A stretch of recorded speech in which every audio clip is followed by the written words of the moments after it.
this space and deliver to this space, which is known as surrounding. So what is refrigerating effect? Refrigerating effect is nothing but amount of heat energy QL which is to be extracted from this space.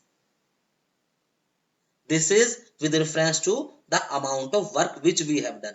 So what we are saying, refrigerating effect is QL, amount of heat energy extracted, and we have defined a different parameter known as COP, coefficient of performance. So what is COP? COP is the amount of heat energy which we extract, which is also known as refrigerating effect, to the amount of work which we have given, input work.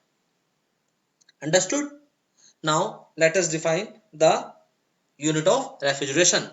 The unit of refrigeration is 1 ton of refrigeration. What this 1 ton of refrigeration is, let us understand this.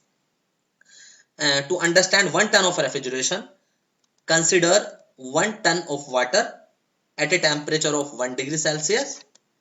If we want to convert this 1 ton water to ice at the same temperature of 0 degree Celsius, what we are supposed to do? What we are supposed to do? We basically have to freeze it. It is a liquid and it is a solid. To convert a liquid into solid, we have to extract heat energy, isn't it? So the amount of heat energy which is to be extracted from this water, which is at 0 degree Celsius, to convert it into ice at the same temperature of 0 degree Celsius in a time frame of 24 hours is known as 1 ton of refrigeration. So again, refrigerating effect was also the amount of heat energy extracted.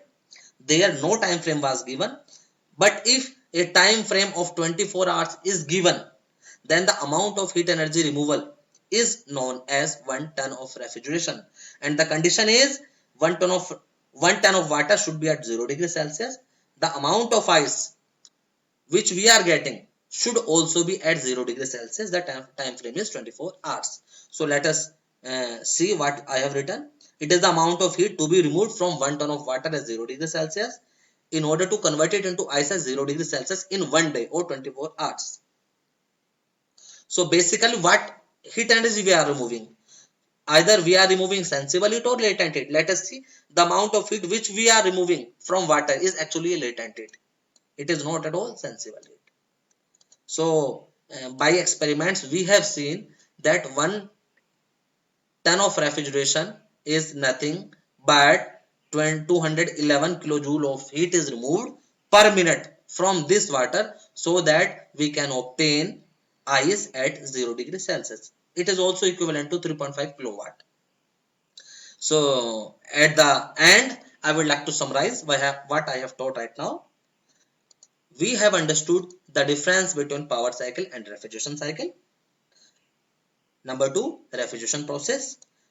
We have also understood the COP and refrigerating effect, and at last we have understood